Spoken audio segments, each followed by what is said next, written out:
Am I blocking the sling fin logo? Hi, and welcome to the morning show. We are a live stream TV show broadcast on backcountry.com's Facebook page, as well as Columbia's Tumblr page, which is columbia1938.tumblr.com. Check us out at any venue. And we also want you to know that anytime during the show, if you have a question for one of our guests, you can leave a comment on the Facebook page at backcountry.com, or you can send us a question through Twitter at the hashtag morning show. So hashtag morning show, Facebook page comments if you have questions.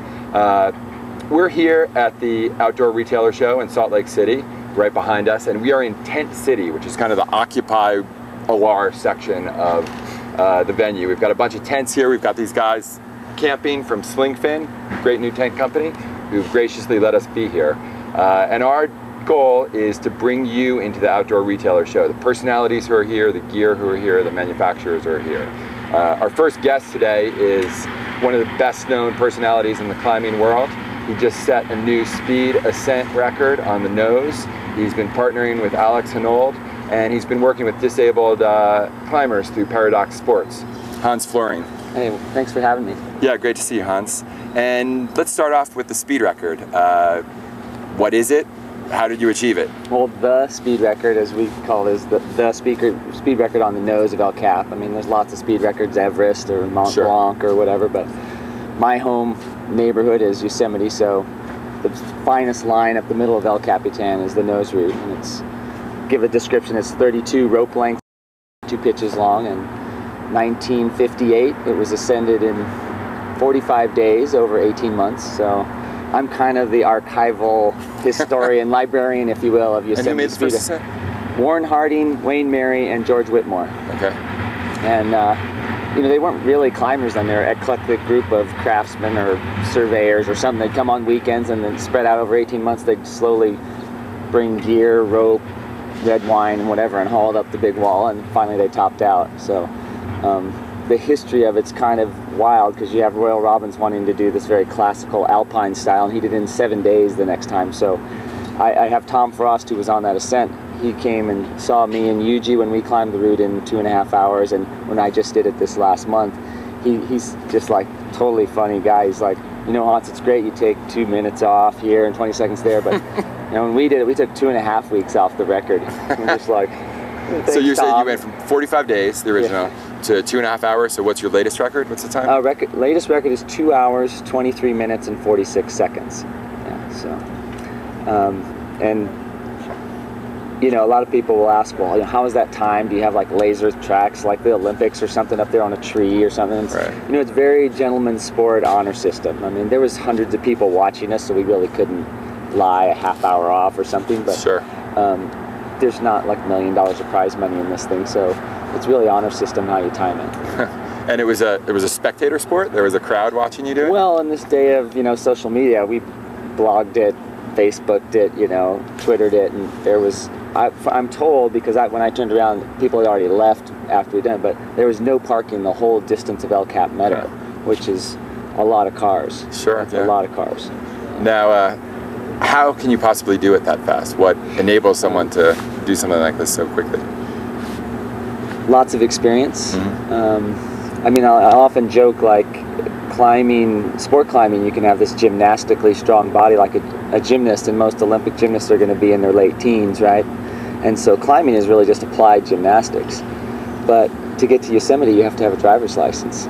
So I always kind of joke, no 16 or 17-year-old gymnast climber is going to get the record on the nose, because they don't have a you know, they can't drive there. So it's safe from those youngsters, right? But Chris Sharma's now 36, so I might be in trouble there. But I really love how our sport rewards the experience and the wisdom of just knowing all these things. You have to know how to place cams, you have to know how to handle ropes, you have to deal with the stress of the exposure and ropes getting caught, and just a myriad of things. So it's a lifelong of skills to apply to the nose record. And you know that route pretty well. Is there any spot that like gets in your head? Is there a spot that you don't like coming up to, or since you know it so well, or is it all I'd say familiar? There's more relief points, like, wow, I've made it through that sort of focused area. And, like the Great Roof is the hardest pitch on the route for time consumption, because there's just tiny little placements. In the spring it's often wet, so it's going to be slippery. When we did it, it was dry, but I happened to take a fall on that pitch 2 weeks ago, climbing with some other groups, and hit my shoulder. But you know, that stuff happens. That's why there's a rope, you know. Sure. For me, anyway. Right. And now you said you're kind of making fun of younger climbers, but you've been climbing with one of the best younger climbers out there recently. Alex has packed a lot of climbing into his 26 years, so he's pretty amazing. He, you know, before he was 16, I guess he was driven to the valley, so he was climbing the nose when he was probably 17 or 18. Right. And he's a very generous young man, and sweet, and like says the book that I wrote, Speed Climbing, was that he doesn't use the word Bible, but you know, he read the thing cover to cover, and that's where he learned all of his speed tricks. You know? So is there something you learned from him? Is there something you learned from you? Is there a synergy? Well, you know, everyone like, well, did you guys use a rope? Because Alex is known for soloing. I'm like, of course we used a rope, you know, because you're not known I'm married and I have kids. No, but he you know, always has wanted to reduce the weight of the gear we're taking, which makes sense. And there's this balance of the more gear you have, the longer you can climb before you have to refuel with more gear from the person on the bottom of the team. Sure. And so you have this balance. You don't want to carry all this weight. So I devised tricky ways where when we pendulum, we can hand off gear and such like that. And Alex is like, well, you know, what if we're not there at the right time? Let's just try to go longer. Why don't you just put in less pieces of gear, Hans? I'm like, because I'm scared, you know. I'll admit to you, Alex, I'm scared. And I go faster when I have gear in, right? And he's like, I'm like, don't you go faster, Alex, when you have gear? And he's like, no. Totally deadpan, innocent, like, no. So I would do.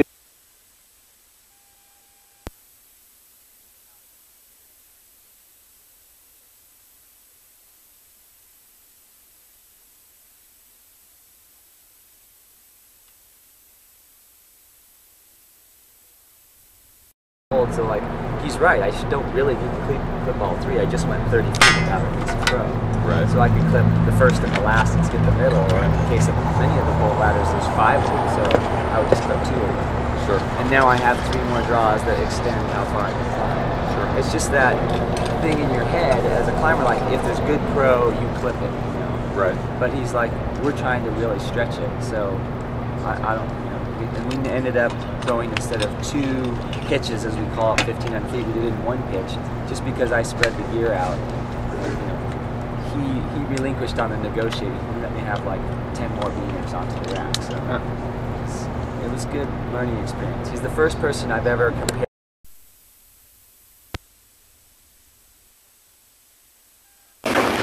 Partnerships. So now, another climbing part you've gone up with recently is Craig DiMartino, right? Yes. And tell us a little bit about Craig and why that climb was so special. Well, Craig's missing his leg, I think from his knee down, and from a climbing accident. I've climbed with other folks that done it from military situations, but the typical handicapped or physically impaired person, you think of getting dragged up a route, you know, that you string a rope up and maybe they jug and follow it. Well, I did Lurking Fear, which is a pretty hard route on El Cap, and me and Craig switched leads, and not only, you know, switched leads and did this big wall route, but we did it in a single day, which is pretty impressive that he is just that fast. He's just trading leads with me. So it's totally impressive to see somebody who you would think is, you know, physically disabled is up there gunning, you know, a big wall route in a day with me. Sure. Super inspiring. Right, I mean, and it's great to see, it's inspiring for you to see younger climbers, disabled climbers, all these people giving more and more energy to the sport in a way that you're happy about.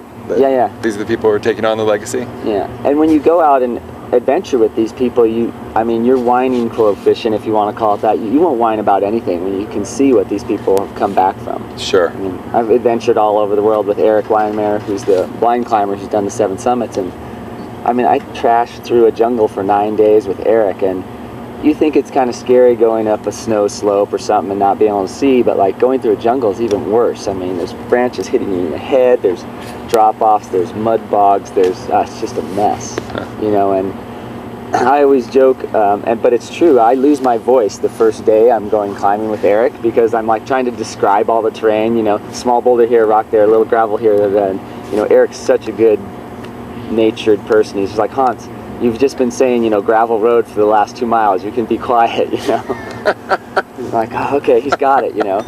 But you're just thinking, gosh, here I am 7 days from a pygmy village and then a small plane flight to a regular airport, and you're a little terrified, like if anything happens, but then you're like, God, I have my eyesight, you know. Right, sure.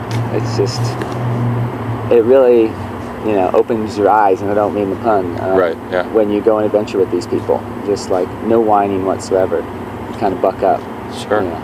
I think that's a good motto to live by from Hans Florine, no whining whatsoever, buck up. Yeah. You certainly are inspiring us to do that type of thing. People like Alex Knold and Craig DiMartino also. Our next guest is going to be James Q. Martin, who is one of the founders of Rio Sleep Race and was actually shooting photos and film of Hans and Craig DiMartino when they were climbing in Yosemite. But before that, we're going to take you inside the Salt Palace to look at the latest gear with our reporter Cameron Martindale. Here he is. Hey gang, well we just wrapped up day 3 at the OR show, checking out a bunch of gear. We're heading out here with Marianne Potts, the editor of National Geographic Adventure. What was your highlight from the day? I loved seeing the new line at Mountain Hardwear. The colors look great, and the insulated Ghost Whisperer jacket is awesome. Oh yeah, that's super light. Yep. That's good. So we, ooh, there's the sunshine. We just checked out some stuff at Mountain Hardwear. There's a tent, all kinds of other gear. Let's check it out. Day 3, OR show. Hi, I'm Laura Schaefer with Mountain Hardwear, and today we're talking about the Sky Ledge 2 DP. The DP stands for dry pitch, which is a pitching system that allows you to pitch the fly and the footprint alone, or the canopy and the footprint alone, or the fly and canopy and footprint all together. And that's thanks to that foot where they all connect in separately, so they can act as independent functions and keep you dry in the rain. If you want to find out more, you can go to mountainhardwear.com and you'll find it all there. Hi, I'm Dana. I'm with Hi-Tec Sports, and I am here showing the Zook shoe that we have coming out on our Spring 13 line. It is a performance mesh upper and an EVA outsole, very, very lightweight shoe at 5.3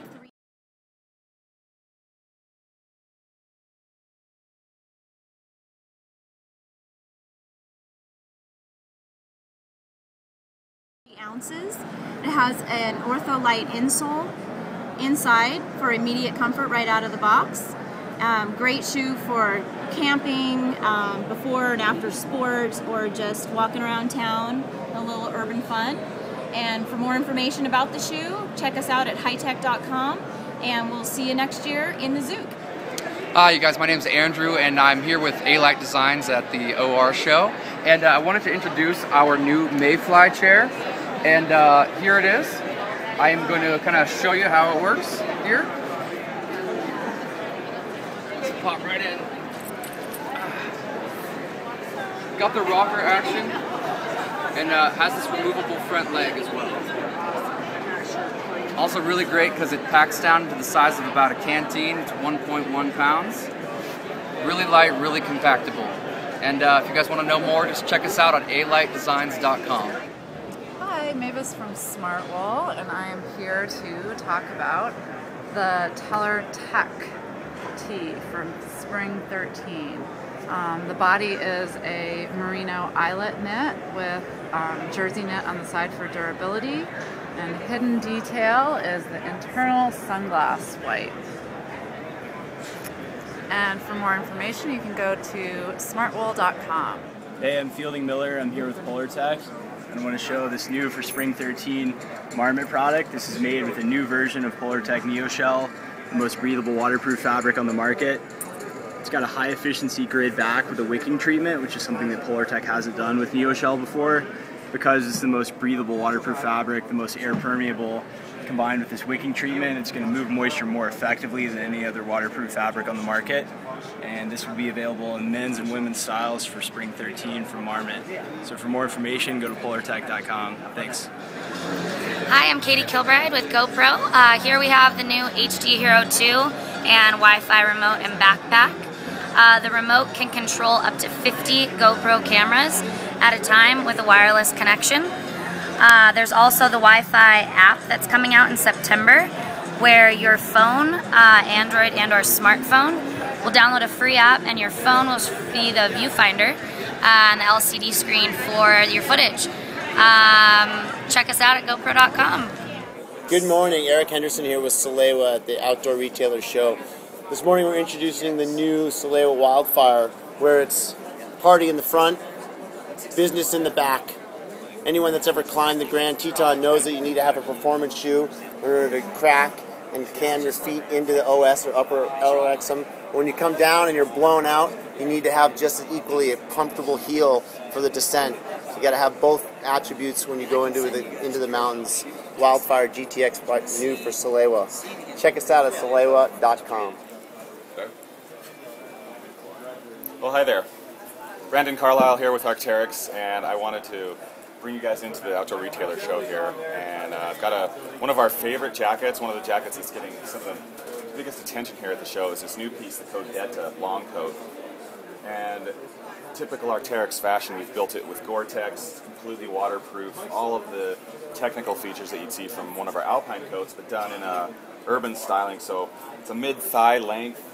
It's got our watertight zips on the front, covered with a flap, 3 snaps. The black hem has a split here, makes it appropriate for riding a bike, a little bit of a urban commuting flair to it. And then we've got these really cool cuffs on it as well. This is a nice little design feature that we did. We call this the unicorn hoof cuff, and it fits nicely over the top of your hand, really nice clean lines.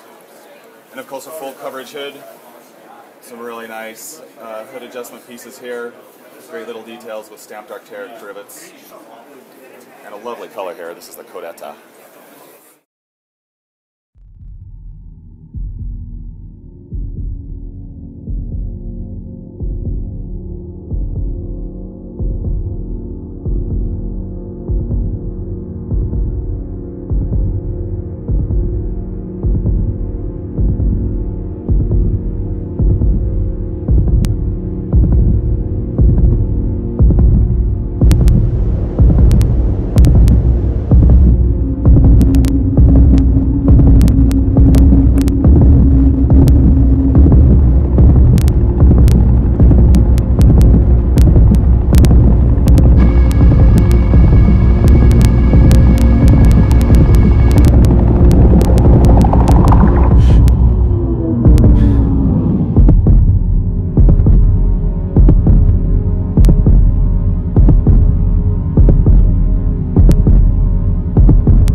Hey, and welcome back to the morning show. We are here with James Q. Martin, who is a filmmaker and a photographer, and he's one of the co-founders of Rios Libres, which is a project that is attempting to stop some dams in Chile and across the world that will destroy beautiful wilderness areas.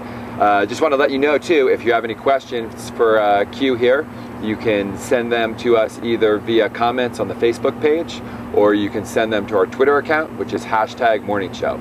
James, great to see you. Good morning. You guys had a big party for Rios Libres last night? Did. Raised some money? Yeah, they're still partying actually. I think there's some people bivvied over at the Club Elevate.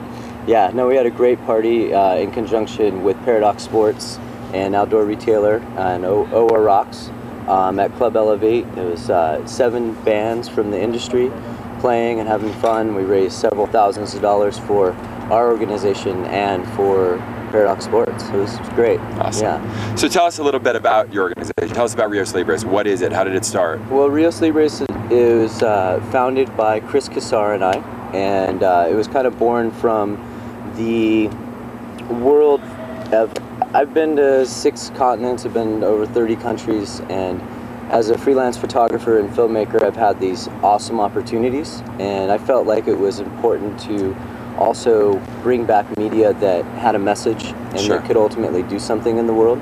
And I partnered up with Chris, and she's a conservation biologist, and we were able to come in from different perspectives. Her experience was nonprofits and conservation issues, and mine with the outdoor industry. We were able to then bolster this effort, and ultimately we're one of 70 NGOs in the world that are trying to keep dams and industrialization out of Patagonia. And the first set of dams you guys were trying to stop, can you tell me a little bit about those, what the river was, and you guys went on a big trip down there with Timmy O'Neill and kayaked it? And... Yeah, absolutely. So in 2010, myself, Timmy O'Neill, Craig Childs, Chris, several others, filmmakers, went down and we did a source-to-sea trip of the Baca River, which is Chile's most voluminous river, and that river is scheduled to now have 2 mega hydroelectric dams on it, and the Pascua, which would have 3. So in 2010 we did that trip. There was no dams approved. Later that year they did approve the dams. The Chilean people have been up in arms. In fact, there was even protests of 100,000 plus people in the streets. And now we produced a movie, Power in the Pristine, from that whole trip. And then I went down this year and filmed for 9 weeks. And what the impetus behind that was, like, what does an alternative energy model look like for now a first world country, and that is not relying on fossil fuels or hydro. And so we're producing a movie and a short video series that will go online here this fall. It will go on the main sponsor of the Rios Libres, which is Patagonia's website, and then we'll release it throughout the various other sponsors and out into the media, and use those short vignettes of talking with and looking at what that alternative energy model looks like. So that way, so do the people in Chile, some of them feel really grateful to you guys? So you guys weren't just a bunch of spoiled American kids who came down there and said, hey, we don't want to see dams in Chile. Instead, you're giving them, hey, we're going to find a better way for you guys to find energy. There's going to be a better solution to this than just getting rid of dams and keeping a nice place for us to play. Absolutely. And ultimately what we're doing is trying to echo what the Chilean people are saying out there in the world. And that is that they don't want mega hydroelectric dams in Patagonia. They don't want Patagonia to become industrialized, even though probably 80+% of them will never ever go to Patagonia. It's very hard for them to get down there in the regard of resources and to travel. And it's just interesting that the people and ultimately the solutions. So solar would be half of the cost of hydro.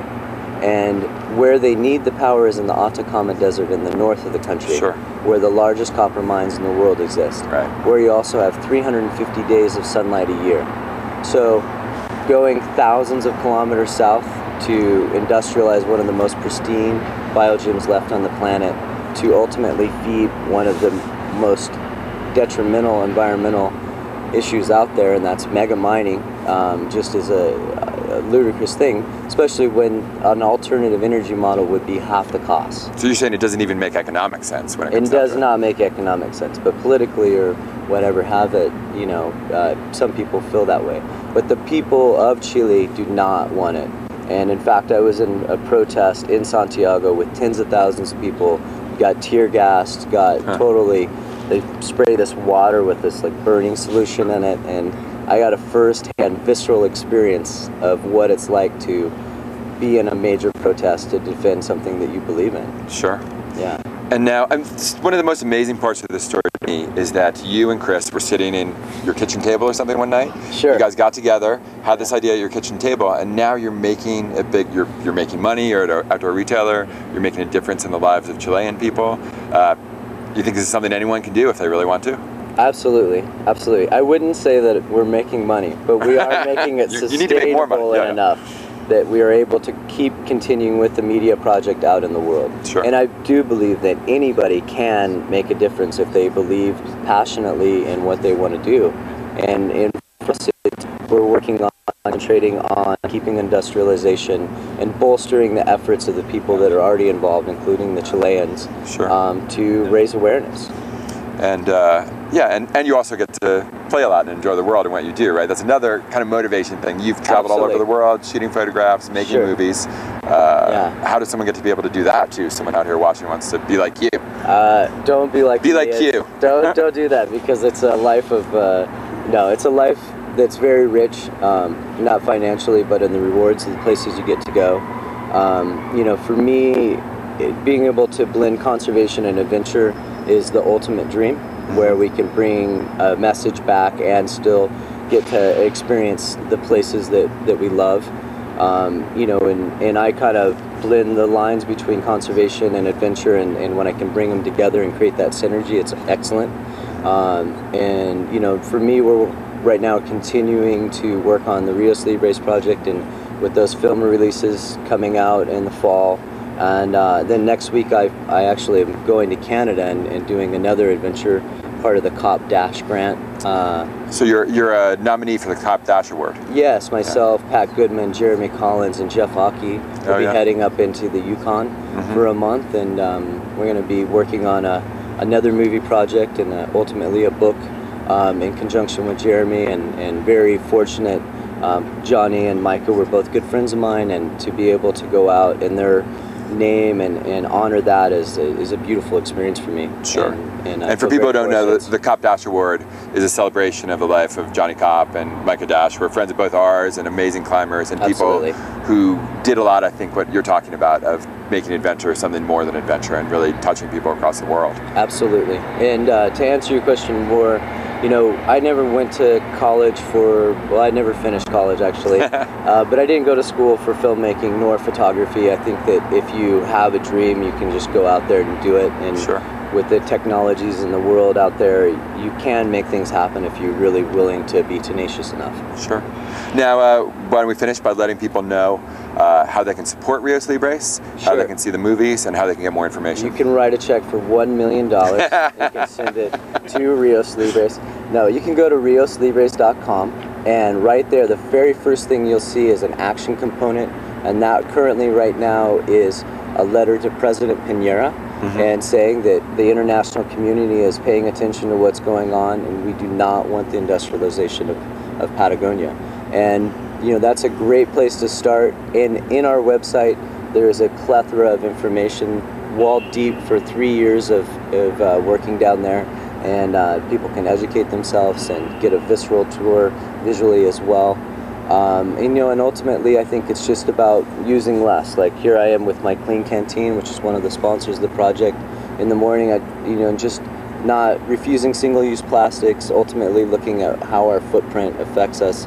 Ultimately, we'll protect those places in the world that are important. And, you know, voicing that stuff by like going to Rios Libres website and telling President Piñera, no more mega dams. You know, let's keep those last places intact.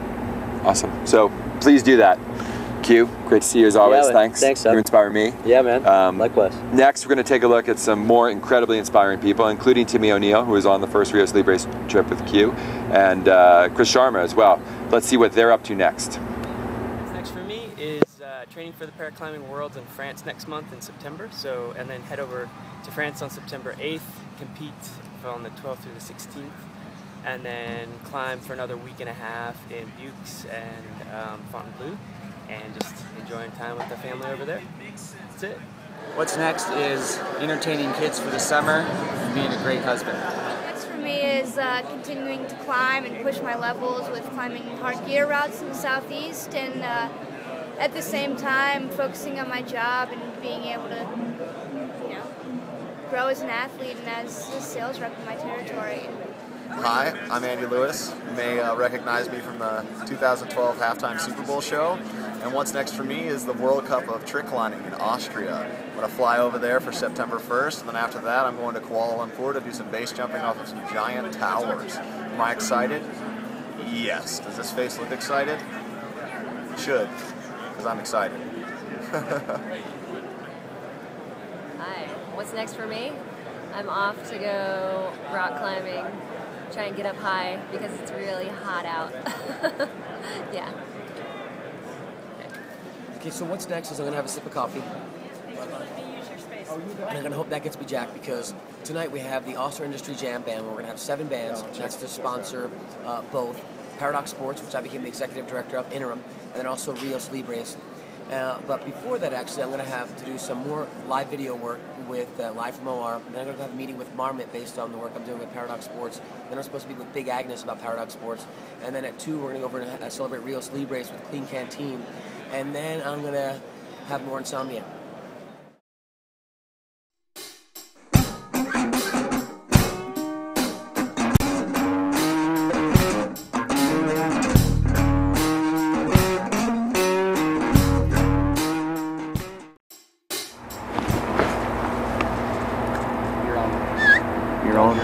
Hey, I'm here with 2 great companies in the outdoor world, La Sportiva and Gregory Mountain Products. Can you guys introduce yourselves here and tell us a little about your companies and what you guys do in the industry? Sure. My name is Jonathan Lance. I'm the president at La Sportiva North America, and obviously La Sportiva is really well known for rock climbing shoes, mountaineering boots, and outdoor footwear.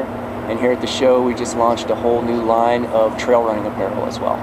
Yeah, so and I'm John Pieper. I'm the Director of Sales and Marketing for Gregory Mountain Products, Gregory Packs. We're here in Salt Lake just in the last 2 years.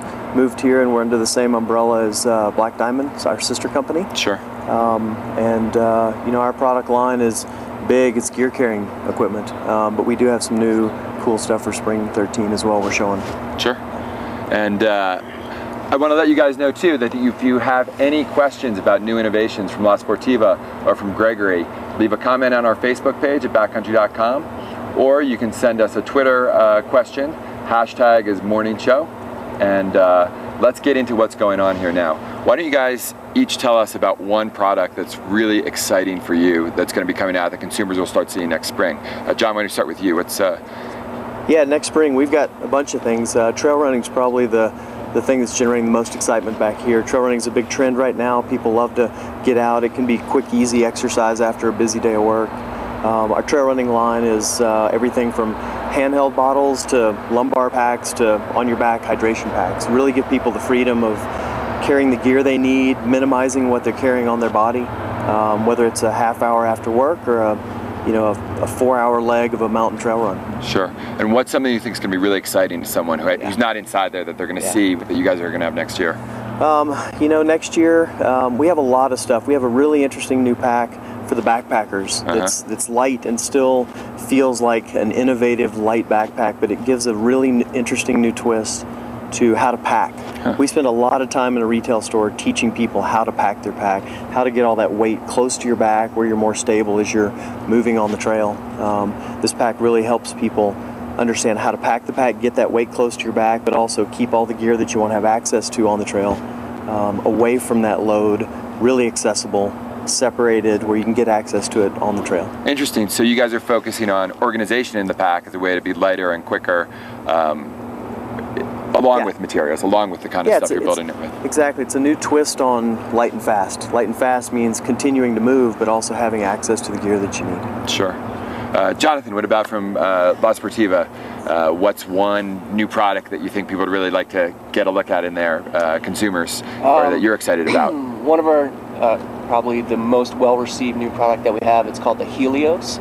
It's an all-new trail running shoe with 4mm drop, really focusing on lightweight and really roomy, comfy fit. It's about 8.2 ounces and has sticky rubber on the bottom, really lightweight and breathable.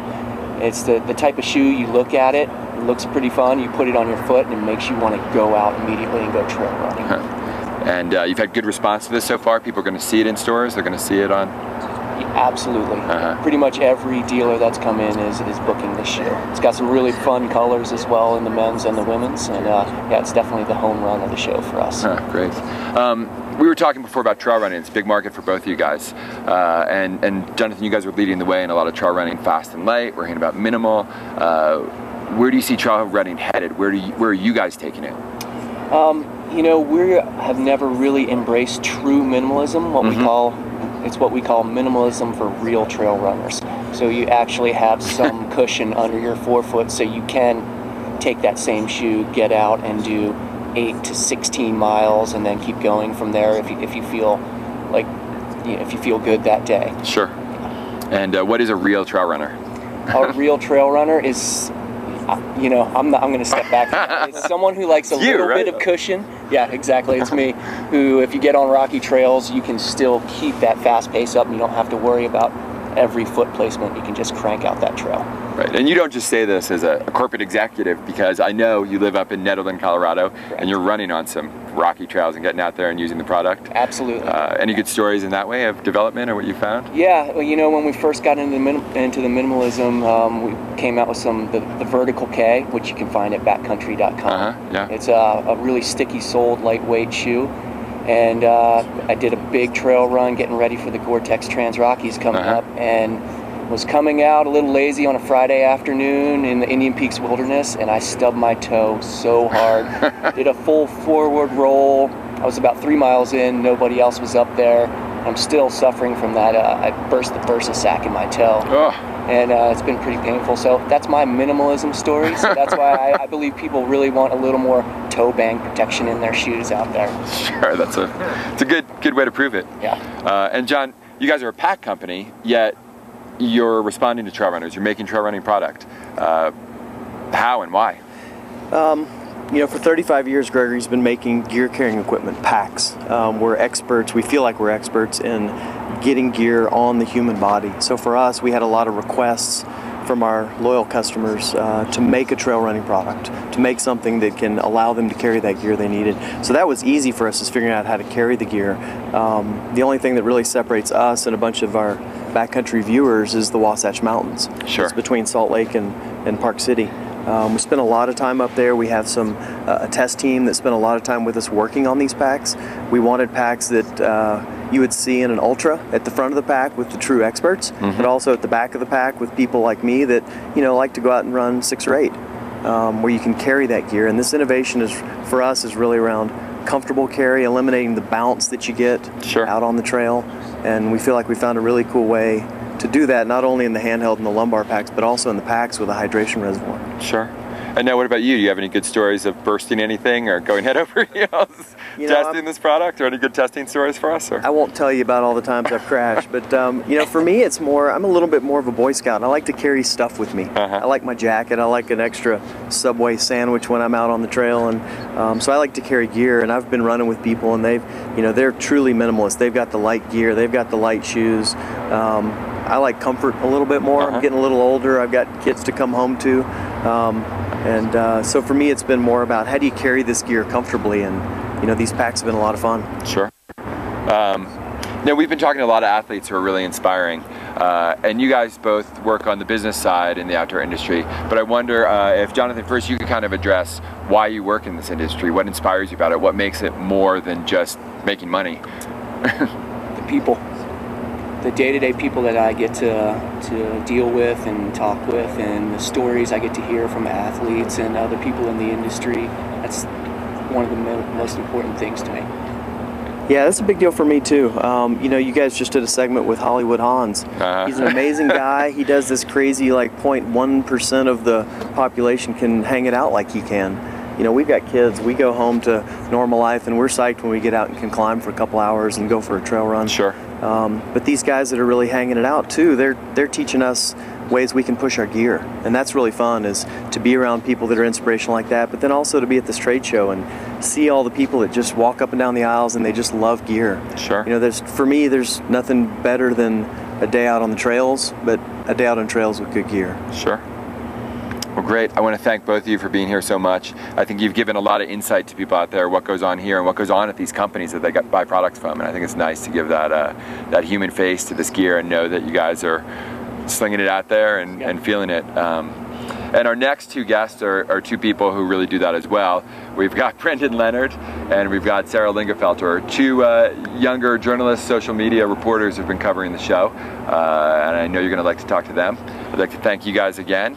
And next we are going to get a little preview from one of these inspiring people you're talking about, Steve Fisher, probably the world's greatest whitewater kayaker, just has a new movie about the Congo, and he's going to give us a little sneak peek at that. And here he is from the floor. Well, how's it going? My name is Steve Fisher and we're here at the Outdoor Retailer, and we just got done with the world premiere of my new film Congo, the Grand Inga Project. This is a story of an expedition we just did on the Inga Rapids of the Congo. These are the biggest rapids in the world, meaning the highest volume. They flow at about 1.6 million CFS, which is about 70 times the average flow of the Grand Canyon, to give you a sense of scale. And it seems like it was super well received. There's a lot of energy around it. The paddlers were Rush Sturgis, Tyler Bratt, Benny Ma and myself. So anyway, we've got a little teaser here for you. Check it out and log on to ingaproject.com where the film will be available on the 24th of August. Thanks a lot. We're going to go run the biggest rapids in the world on the Congo River. For me, it's stupid to go there.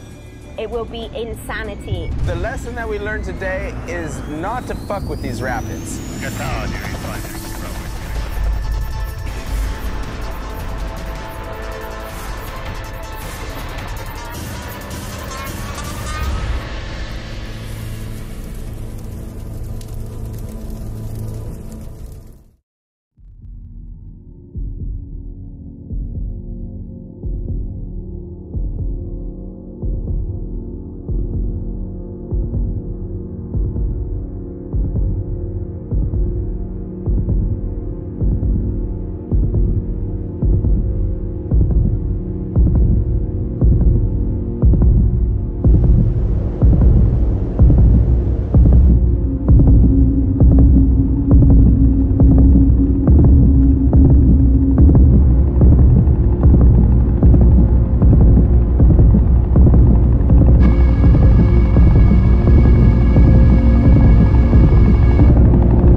Very serious. Hey, and welcome back to the morning show. We've been talking a lot the past 4 days about how you can come to the OR show and get into this career, be someone like James Q. Martin, be someone like Hans Florine. And we have two people here who have done it recently. We have Brendan Leonard, who is a writer for the Mountain Gazette, for the Adventure Journal, for Elevation Outdoors magazine. And he's also working on a new book called The New American Road Trip Mixtape that you're going to love, because he lived in his car for a year, and he'll be writing about that. And then we also have Sarah Lingefelter, who is better known in some circles as the Climber Girl. And Sarah is one of the first people to really figure out how to adopt new media, social media. And as someone once said to me about her, she showed up at the Outdoor Retailer show the first time and she was already a brand. What we'd like to see from you guys is a little insight on what it's like to be at the show, someone who hasn't been there before. Maybe Sarah, we'll start with you. The first time you came to the show, what did you think? How did it hit you? The first time I came to the show, I don't know if I'd met anyone here in person. So it was walking in, not knowing anyone in person, just having connections that I'd made through Twitter and through my blog, and I felt instantly welcome here. I mean, from all sides of the industry.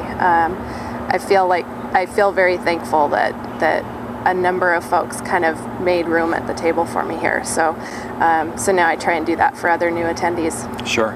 And people knew you as the Climber Girl, right? That was who you were. That was your Twitter handle. Yeah, people didn't know my name. Like, even now, I'm meeting clients and they don't know me until I say, used to be a writer, used to do rockclimbergirl.com, and they're like, oh my god, I knew you looked familiar. Right. So it's fun now to be getting to know people as Sarah. Right. And then you took that, you went from being a Twitter handle to working for REI, working for a rep group, working with Keen, and now you're working for Verde PR and Consulting as a social media consultant expert. Yep. So you, director. So you're able to actually go from a Twitter handle to a career. Yeah. it terrified me the other day when I was on a panel and they read off the bios, and my bio said 18 years of experience in digital marketing and blah-de-blah-de, and I'm like, oh my God, I'm getting old. But you know, a lot happened before this, but Sure. I kind of feel now like every step I took prepared me well for what I'm doing now. So I'm really excited to be hitting the ground running. Oh, fantastic. And then Brendan, you were a writer. You were writing for the Mountain Gazette. What about the first time you came to the show? How did you get here? I was with a nonprofit at the time, and then came by myself like 3 shows ago. It's interesting. It's just a kind of a hotbed of opportunity for everybody, I think. For me, it's it's a big room full of gear, but it's a room full of people too, doing all kinds of interesting things, and any sort of opportunity can arise. Whoever you bump into in the aisles, it's pretty amazing. Right. And what kind of opportunities have arisen for you since you've gotten there? Sponsorship, story ideas, jobs essentially for that. Yeah. Well, you've got a book you're pitching, and you've talked to people who might be interested in it. So. Yeah. So that's I'm like this. Right. So, We're all like this. Yeah. Okay. All right. So tell us a bit about the book. You lived in your car for a year, right? There's no better dirtbag story than that, is there? I'm still living in it. You're still living in it. Great. Yeah, I actually bought a van, so it's really comfortable. Do you feel like a sellout? Because I can sleep horizontally in a bed now. Yeah. No, I just I took off on a road trip. Typical story, and I've not stopped yet, which is nice. I have couches in many places. Seattle, for one of them. And it's a good way for me to do business because I can work from anywhere. So, which means I can climb in a lot of different places if I can, which helps me find material for. I work for Adventure Journal, Climbing Magazine, so it's really helpful for me to be mobile. And it's in some ways I think it's the American dream, whether or not we know it. I wish everybody could do it for a month of their lives, but yeah. Right. Yeah. And you didn't start living in your car because you were like some social reject who couldn't do anything. You decided you wanted to live in your car because you wanted to simplify your life in a real way, right? My girlfriend broke up with me, and I left on a 5-week climbing trip, and being able to work remotely. At one point I was in Jackson, Wyoming, and I was like, I could go left and go back to Denver, or I could go right and go back to Denver. I could go left and go see my friends in Seattle, and then I did that, and I haven't been back since to set up a permanent address. Got a UPS store mailbox the other day, or a couple months ago, and that was really comforting. I know where my mail's going, but it's wonderful. When you have your bed with you, it creates a lot of opportunities, and it's been the most magical year of my life. Just being able to bounce around and say yes to everything because you have no nucleus, nothing to return to. So it's worked out for me. It's like, I don't know. I've ended up living in a van down by the river, essentially, which is odd. I don't know if my parents are proud of that, but it's fun for me. It works out. Yeah. So. And after living that kind of life, what does it feel like to go inside the Salt Palace here and see tons and tons of stuff? See stuff made in China, see stuff that's touted as really green, see stuff that's touted as making your life simpler, better, giving you a lot better lifestyle. Do you feel cynical about some of that, or do you feel more inspired by it? Yeah, I don't know. I look at it as tools. I mean, you can buy it just because you want to hang it in your closet, or you can buy it because it helps you do something really inspiring. Sure. That said, I have like 6 backpacks I'm supposed to review right now in my van, and 5 pairs of hiking boots, and then it's really taking up a lot of space, which when you live in a small area like that. Yeah, I think we all battle to live more simply. And I don't really like the phrase gear junkie. I don't think we should be proud of that. I think we should be experience junkies. And yeah, you do need tools to do that, so go buy them if you need them, Sure. But you don't need, maybe the new this or that every time something new comes out. And the point of this thing is to sell things, which is great, and it does help people get into the outdoors. But I always want people to be cautioned a little bit because, we've been buying treadmills for 30 years and nobody uses those, It's like, you can find a free one on Craigslist anytime you want. And I hope most of the stuff sold here doesn't end up like that, oh, that backpack, it's like this dream that never happened that's hanging in the back of my closet because I thought I was going to go do this or that. But yeah, we need tools, and this is the best place to see the best of the best, that's, I don't know if it's inspiring, but yeah, you see some stuff and you're like, oh, that could really make my life a little bit easier doing a certain thing. So yeah, it's cool. And Sarah, have you seen individuals who have had these kind of experiences that Brendan's talking about? Have you seen people who've taken gear and taken it out there and changed their lives in the work you've done with different companies now in the outdoor industry since you've gotten here? That's a tough one. I mean, yeah, every one of us. I mean, we might start out with what we have, and then to go harder, to go longer, to stay out longer, then that takes the more specialized gear. But I've kind of seen both ends of the spectrum. I did a expedition in Nepal and watched Sherpas walk around on rock that I was in sticky rubber approach shoes on and flip flops all day. So yeah, I do. I'm still a gear junkie. But in terms of, I like the experience junkie. But you're a gear junkie who's going to Nepal. But so, yeah, I mean, I'm a gear junkie that I still love the gear. And so for me, this show is about the 100+ hugs I get every day on the show floor. And kind of what's cool, and also seeing the brands that come back every year. So the new exhibitor pavilion's always got a special place in my heart, though. It's fun to see the folks that are here for the... Yeah, so for anyone who doesn't know that, the new exhibitor pavilion is a part of the show. It's a tent, more or less, where they put all the people with these crazy new ideas for a new product that they want to get out there and sell. Have you guys been in there? Have you seen some kind of things out there that you were like, hey, these people are crazy and going for it? Yeah, Slinkfin. Behind us, we have these guys. Slinkfin, the guys who are hosting us in the tent city here, have this pack for canyoneering, and they dropped it out of a plane, they dragged it behind a car, they did all sorts of different stuff with it. And they were a company like that, came out of nowhere. Have you guys seen more stuff like that? People have been having fun with brand new, different gear that's in the pavilion or anywhere else? There's a stove company called BioLite, and they have, did you see that? They have a stove that burns just small pieces of wood, pine cones, biomass essentially, and it'll charge electronics through a USB port. And that's pretty rad. I was like, send me one of those. I kind of want to mess around with that. I like charging your phone by fire is like this caveman, you know, like it's really intriguing to me. And they're going to use it. They want to sell it in sub-Saharan Africa because people in a lot of third world countries don't have.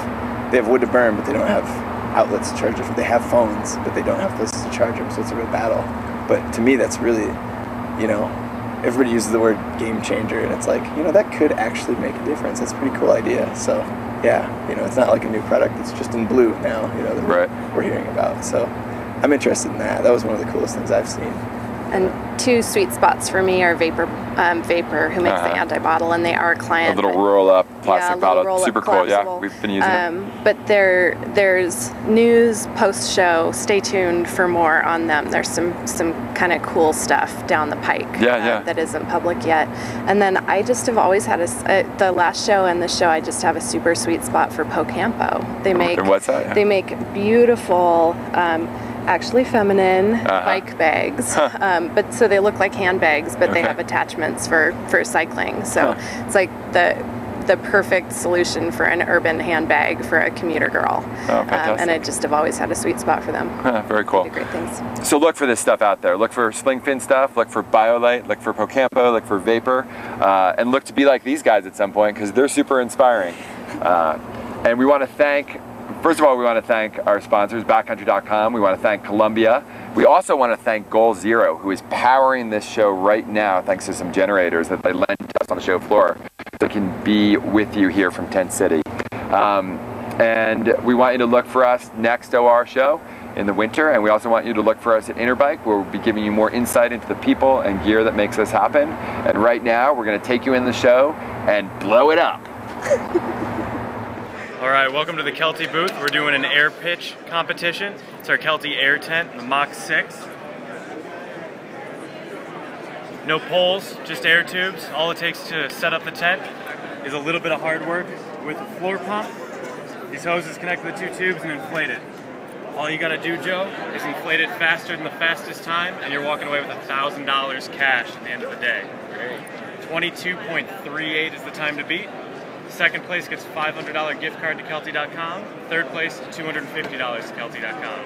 22.38 is what you're trying to beat. All right. How you feeling, 20 Joe? seconds. I'm feeling good. I'm feeling pumped. All right. You got a strategy? Do you have a strategy? Not really. Okay. Pump hard. Pump, right? Okay, here we go. All right, it's a dual action pump. Do you want to start with it up or down? I'll start with it down.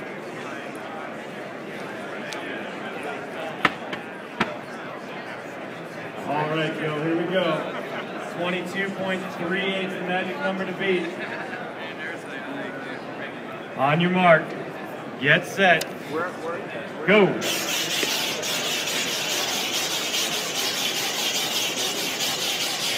That's a solid start for Joe. Making progress, he's already under 10 seconds.